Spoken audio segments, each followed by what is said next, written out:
రూపాయలు పాలేసి మాదంతా పోషించిండాడు. ఆ పొద్దు తినేది లేదు, మాకి పాలేలా జీవనం కావాలా. అదే మా తండ్రి కావాలనుకుంటే ఆయన రాసుకునేస్తాడు. నీతిగా ఆయన ప్రవర్తించి మాకు సాయం చేసి మాకు కాపాడిండాడు. మాకు అట్లా బిల్డింగ్ పీకేసి తిరుగు రేకులేసి మేమంతా అమ్మ తట్టుకోవచ్చు. సామాన్లు సైకిళ్ళు ఉండే, సైకిళ్ళు క్యాన్లు ఉండే, అన్ని పోయా. పెద్ద ఫ్రిడ్జ్ సామాన్ కాపాడే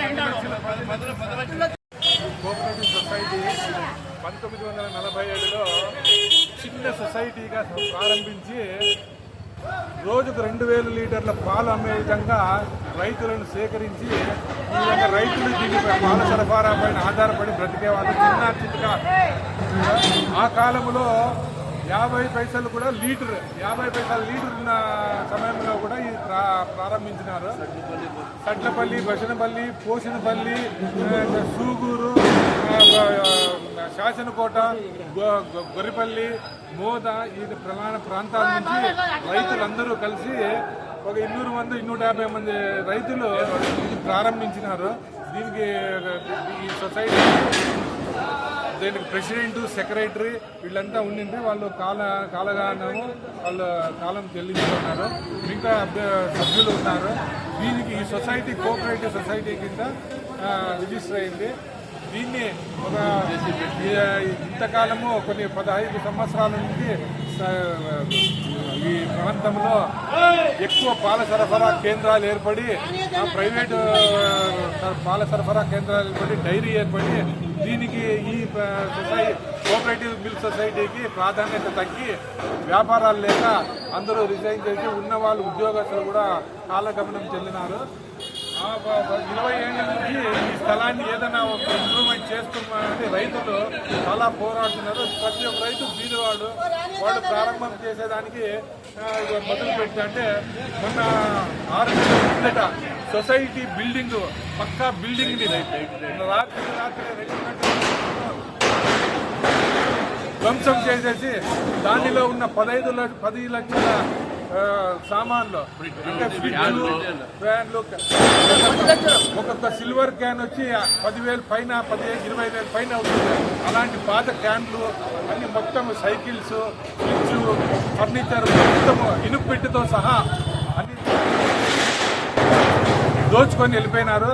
దానికి ఎవరు తలా తోక ఎవరు ఇంటి దాకా పోలీస్ కంప్లైంట్ ఇచ్చినా కూడా ఇంటి దాకా ఎంక్వైరీ చేయలేదు. దాని గురించి తొక్కేసి పెట్టినారు. ఈరోజు రాత్రి సడన్ గా ఎవరో వచ్చి ఈ స్థలంలో షెడ్ వేసినారు. రేకుల షెడ్ పక్కడబందీగా వేసి రాత్రి 3 గంటల్లో ఈ పని చేసినారు.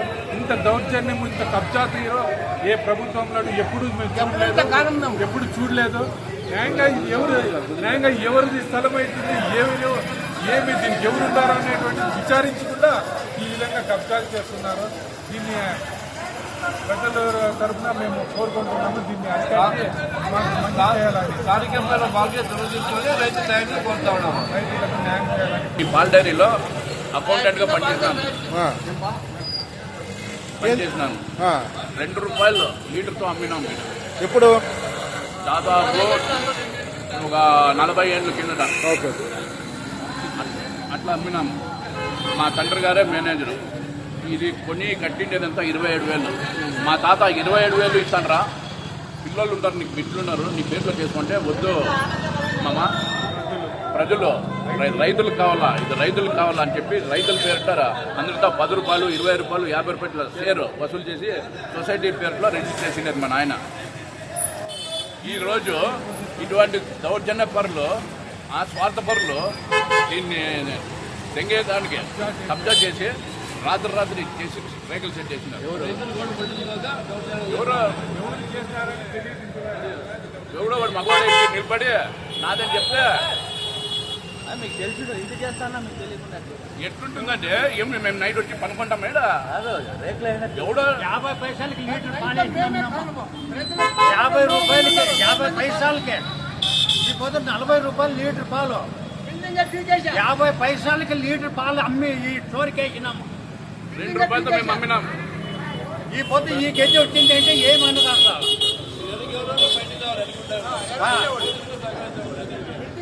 స్వామి 20 సంవత్సరాలుగా సూళ్ళూరు సత్తపల్లి పంచాయతీ కోచలపల్లి మునుగూరు కొత్తగాపల్లి గ్రామాల్లో ఉన్నటువంటి వాడి రైతులు పాలమ్ముకొని కోఆపరేటివ్ సొసైటీ ఇది స్వయం సిద్ధంగా సొసైటీకి కుదరడం జరిగింది. కొన్ని దాదాపు 1983 సంవత్సరంలో ఈ బిల్డింగ్ కూడా కట్టించాము.